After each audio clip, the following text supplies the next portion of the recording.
안녕하십니까. 저는 이번 수시 전형 성공 사례 발표를 맡게 된 이현승이라고 합니다.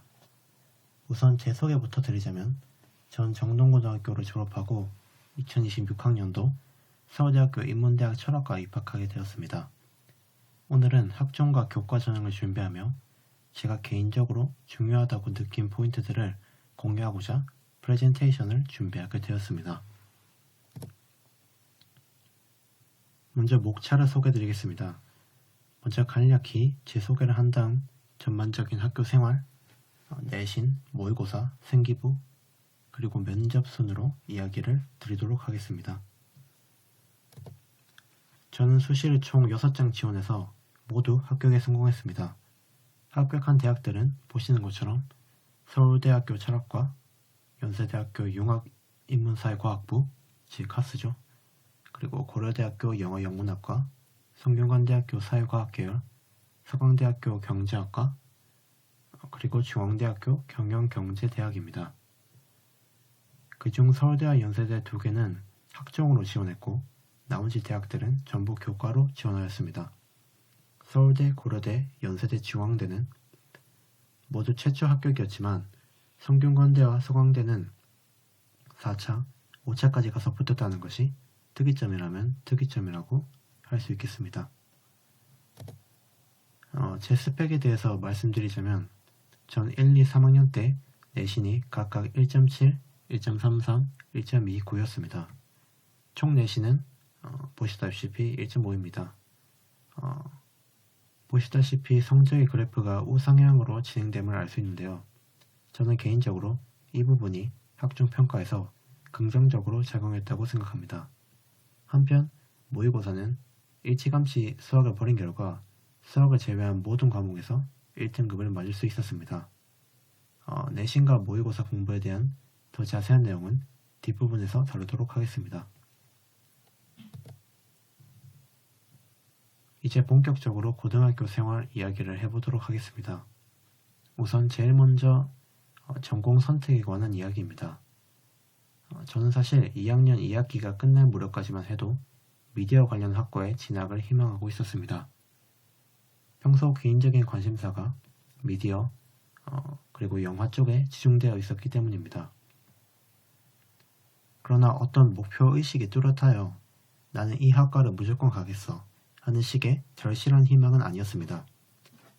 3학년 1학기가 시작되기 전 제 생기부와 내신을 검토하시던 선생님들께서 제 생기부엔 다양한 관심사가 반영되어 있으니 꼭 미디어과에만 매몰되지 말라고 조언을 해주셨고 그에 따라서 희망 전공을 변경하여 결과적으로 더 다양한 학과들에 합격할 수 있었습니다. 이 이야기의 교훈은 뭘까요?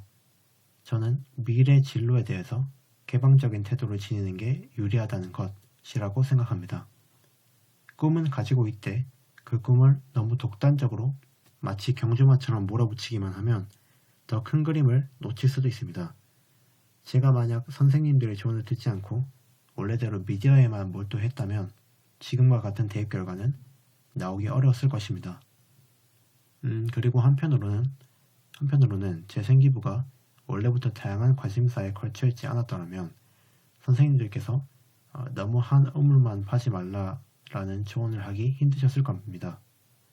저는 상대적으로 넓은 관심사를 바탕으로 인문학과 사회 전반에 걸친 탕부를 1, 2학년 때부터 수행하고 있었고 그 결과 3학년 때 한 주제를 잡아 더욱 심화시킬 수 있었습니다.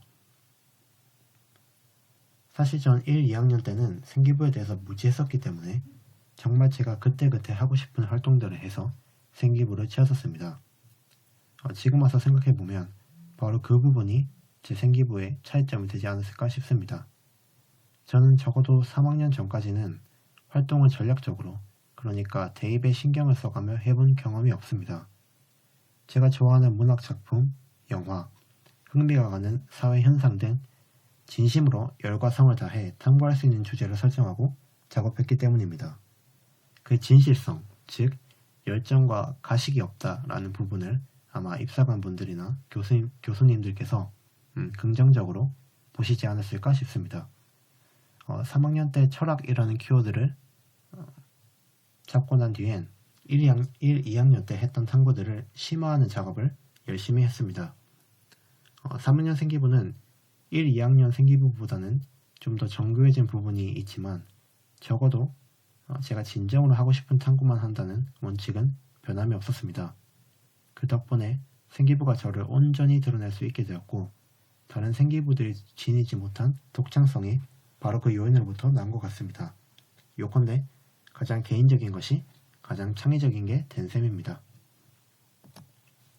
지금까지 말한 내용의 요지를 정리해보자면 첫째, 진로, 즉 전공에 대해 생각할 때 개방적이었고 둘째, 선생님들의 적절한 조언이 있었으며 마지막으로 제가 좋아하는 주제들을 대하는 열정과 진지함이 생기부에 묻어났던 부분이 이번 입시 결과에 있어서 가장 중요한 포인트들이 아니었나 생각합니다. 이제 내신에 대한 이야기를 본격적으로 해보겠습니다. 여러 입시 전략이 있지만 사실 가장 확실한 길은 내신을 올리는 것이라고 생각합니다. 그만큼 내신은 입시에 있어서 어떤 절대적인 중요성을 차지하고 있다고 생각합니다. 앞으로 교육과정이 개정되면서 이 내신의 입지가 어떻게 달라질지 저로서는 확신할 수 없습니다만 일단 제 경험에 기초한 내용을 말씀드리도록 하겠습니다. 앞에서도 잠깐 언급했듯 전 내신이 학년이 거듭될수록 상승한 케이스입니다. 1학년 2학기 때 소위 말하는 슬럼프가 찾아왔는데 아무래도 슬럼프가 좀 빨리 온 게 전화 위복의 계기가 되었던 것 같습니다. 이러한 내신의 양상을 통해 위기에 대처하는 능력과 끈기를 드러낼 수 있었기 때문입니다. 전 국어와 사회 내신 등급이 상대적으로 높고 수학과 과학은 반대로 낮은 편이었습니다. 그리고 영어는 항상 1등급을 유지했습니다. 이와 같은 과목별 내신 또한 중요한 포인트라고 생각합니다. 학종이나 생기부 평가가 어느 정도 들어가는 교과의 경우엔 과에 따라 중점적으로 보는 과목들이 따로 있기 때문입니다. 그렇기 때문에 학과 지원 계획을 할 때 본인이 어떤 과목에 특기가 있는지 그리고 그러한 점이 내신 등급을 통해 드러나는지 점검해 보는 것도 좋은 방법이라고 할 수 있습니다.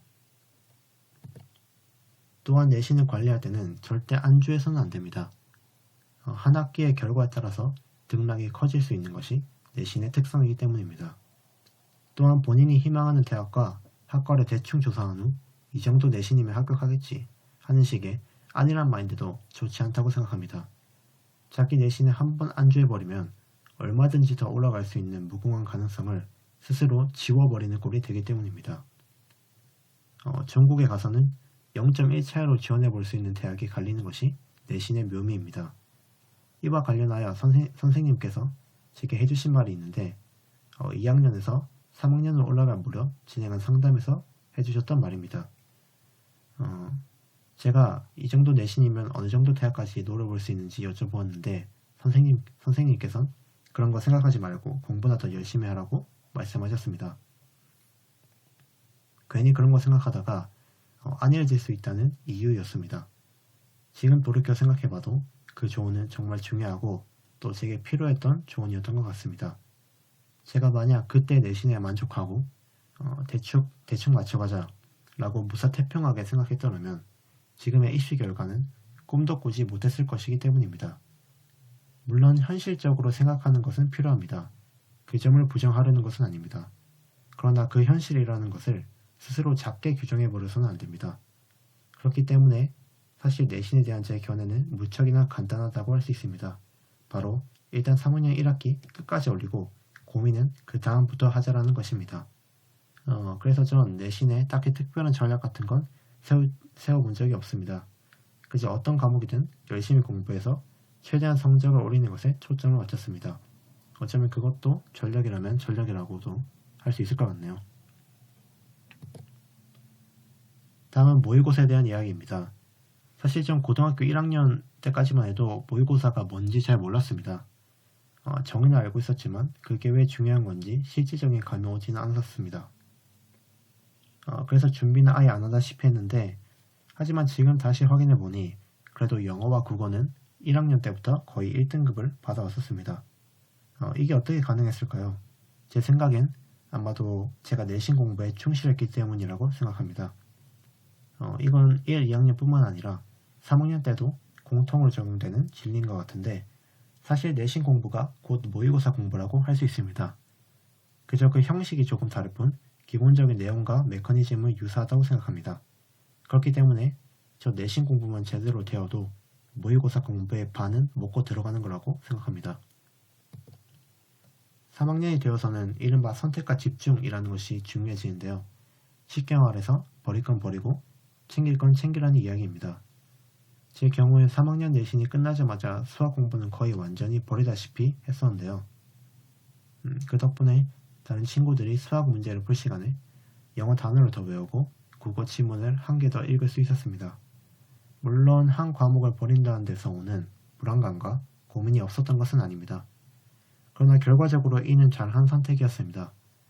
서두에서 말씀드렸다시피 수능에서 수학을 제외한 모든 과목에서 1등급을 받을 수 있었기 때문입니다.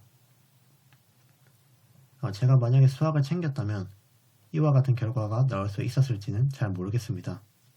한 문제를 버린다는 것의 이점은 비단 공부를 할 때 그 부담이 경감된다 라는 것 뿐만이 아닙니다. 실제 수능장에서 한 문제를 풀지 않는다는 것은 아주 큰 이점으로 작용합니다. 실제로 저는 그 수능 과목들 중 가장 큰 시간 비율을 차지하는 수학을 버렸기 때문에 수학 시간에 마음을 가다듬고 국어 시간에 놀란 가슴을 진정시킬 수 있었습니다. 이처럼 한 과목을 안 하는 것은 생각보다 훨씬 더 큰 여유입니다. 그래서 만약 여러분이 사업이나 정시가 목표인 경우가 아니라면 저는 선택과 집중을 적극 권합니다. 사실 이게 큰 의미가 없는 것이 제가 권하건 권하지 않건 어느 지점에선 다들 선택과 집중을 하게 될 것입니다. 제 주변에서도 처음에 4과목씩 공부하다가 수능이 가까워짐에 따라 점점 한 과목을 버리는 친구들이 많았습니다. 그리고 수능 결과를 봤을 때 비록 제가 모든 표본을 볼 수는 없지만 선택과 집중을 한 친구들의 최저 결과가 더 좋았습니다. 그리고 모의고사 공부할 땐 항상 실전처럼 하는 것이 중요합니다. 전 수능 공부 대부분을 학교에서 했었는데 이를 통해 학교 환경, 즉 실제로 수능을 치는 장소에 익숙해진 것이 수능 결과에 주요했다고 생각합니다. 흔히들 수능을 단순한 문제풀이로 여기곤 하는데 사실 문제는 그렇게 단순하지 않습니다. 수능은 어떤 문제풀이 말고도 정말 여러 요소가 개입된 8시간 동안의 치열한 사투입니다. 넓고 쾌적한 그리고 고립되어 있는 스터디 카페는 그런 실전 경험에 대비하는 데 있어서 거의 아무런 도움도 되지 않습니다. 많은 문제를 풀어보는 것만큼이나 중요한 것은 문제를 푸는 환경에 익숙해지는 일입니다. 문제는 머리로만 푸는 것이 아니라 손과 팔과 다리와 허리와 목으로 푸는 것입니다. 그렇기 때문에 전 수능 공부는 항상 실전처럼 즉 학교에서 했습니다. 물론 이렇게 공부해도 실전에서 닥칠 모든 상황에 대비할 수 있는 건 아닙니다. 하지만 수능장에 몸과 정신이 익숙해지는데 익숙해지도록 하는 데는 큰 도움이 될 것이라고 생각합니다. 그리고 문제는 최대한 기출을 위주로 풀었습니다. 이 점 또한 제가 실전 수능 치는데 굉장히 큰 도움이 되었던 것 같습니다. 다음은 생기부에 대한 이야기입니다. 저는 생기부를 정형화된 형식 안에서 표출하는 자신만의 개성이라고 정의하고 싶습니다. 무슨 말이냐면 생기부에는 탐구 동기, 탐구 내용, 탐구 결과, 그리고 후속 활동으로 이어지는 모범적인 틀이 있지 않습니까? 그 틀은 모두가 유사하기 때문에 그 틀 안에 과연 어떤 내용을 담을 것인지가 정말로 중요해집니다. 판은 깔아줬으니 그 위에서 최소한의 규칙은 지키되 마음껏 뛰놀 수 있는 사람이 이기는 게임이라는 겁니다. 제가 생기부에 대해 가장 중요하게 생각하는 것은 앞서도 말씀드렸듯이 자신이 정말로 관심이 가는 주제들을 탐구해야 한다는 것입니다. 그저 생기부를 채우기 위한 활동들의 나열, 즉 생기부를 위한 생기부는 매력이 많이 떨어집니다. 저는 예전부터 철학, 문학, 예술을 비롯한 인문학 전반에 대한 관심이 많았기 때문에 진로가 아직 확정되지 않은 상태에서도 그에 대한 여러 탐구를 1, 2학년 동안 진행했었습니다. 그 결과 다채로우면서도 제 자신을 일관되게 보여주는 생기부가 형성되었고 그런 유니크함이 학종 평가에선 유리하게 작용했다고 생각합니다. 또한 저는 1, 2학년 생기부는 최대한 넓게, 3학년 생기부는 최대한 깊게 꾸리는 것이 중요하다고 생각합니다. 1학년 때부터 진로가 명확하여 우직하게 한 우물만 팔 수도 있지만 사실 진로는 여러 사정에 따라 언제든지 변할 수 있고 또 변화가 필요해질 수 있기 때문에 처음부터 그렇게 뚜렷한 방향을 정해둘 필요는 없다고 생각합니다. 즉, 1, 2학년 때는 최대한 자신의 관심사에 따라 재미를 느끼면서 진행할 수 있는 탐구 주제들에 시간과 열정을 투자하는 게 제일 좋습니다. 그 주제들이 꼭 일관되지 않아도 괜찮습니다. 어차피 학년이 진행되면서 그 모든 주제들은 자신도 몰랐던 어떤 경향 아래 묶이게 될 것이기 때문입니다.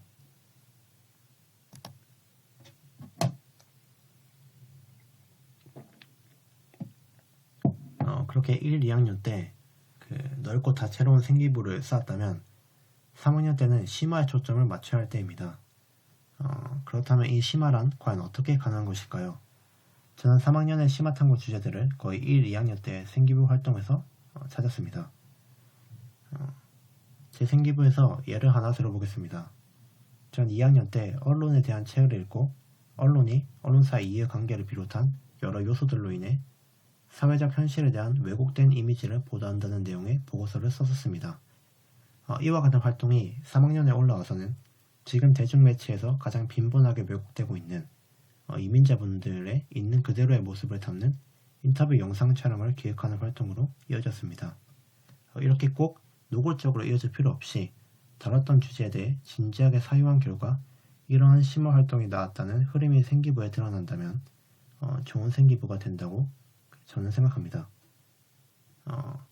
다만 주제만 이어진다고 해서 그게 저절로 심화되는 것은 아니죠. 여기서 심화의 필수적인 요소가 등장하는데요. 바로 책입니다.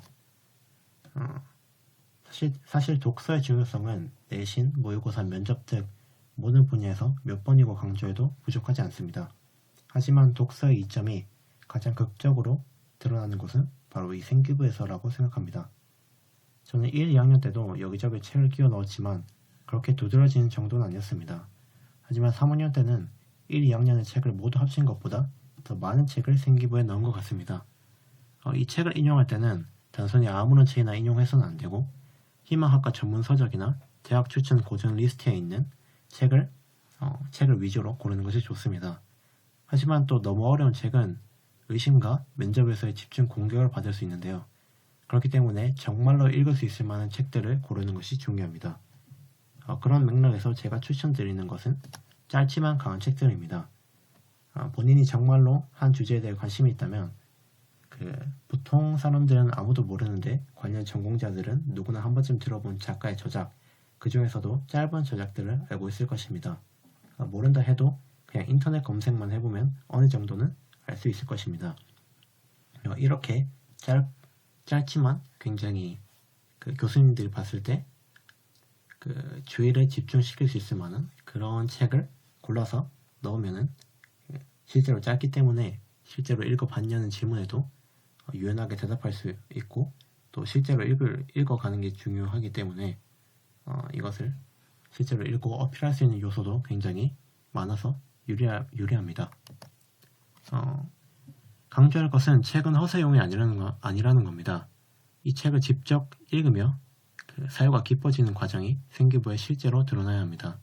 앞에 슬라이드와 이 슬라이드의 사진들은 제가 직접 푸코와 벤야민의 책을 읽으면서 현관펜 치고 필기한 내용인데 이렇게 정말 사유하면서 책을 읽고 그것이 생기부에 드러나야 의미 있는 독서 활동이 만들어진다고 할 수 있습니다. 그리고 같은 학년 안에서의 생기부의 유기성 또한 중요한데요. 제 예를 하나 더 들자면 저는 3학년 자유활동에 RWS라는 활동에서 푸코의 감시와 처벌과 담론의 질서를 읽었는데 이 두 책이 각각 교과서 특강, 지루 활동으로 이어진 것이 보이시죠? 이렇게 생기부의 유기성은 다른 학년뿐만 아니라 같은 학년 안에서도 보이는 것이 중요하다고 생각합니다. 생기부에 대해서 마지막으로 말씀드리고 싶은 것은 생기부가 지니는 경향성에 관해서입니다. 전 2학년을 마치고 3학년으로 올라가기 전 그때까지 썼던 제 생기부를 보며 몇 가지 키워드가 지속적으로 반복해서 나타난다는 점을 시각했습니다. 그것은 공존, 연대, 소수자라는 키워드였습니다.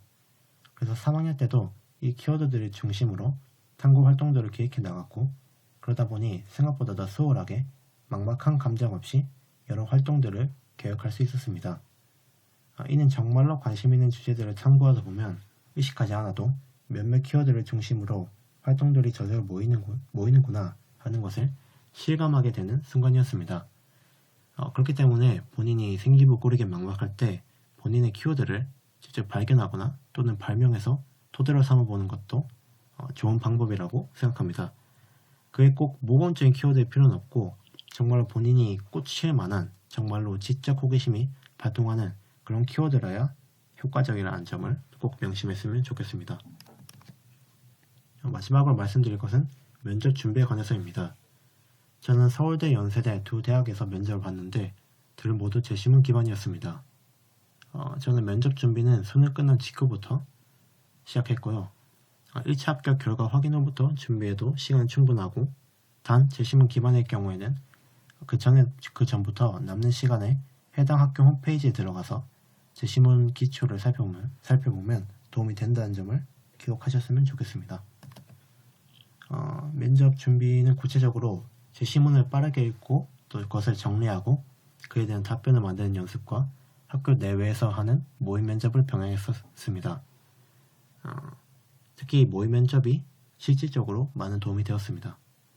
그리고 실제 면접장에서는 말하는 내용이 유창함보다 말하는 내용이 훨씬 더 중요합니다.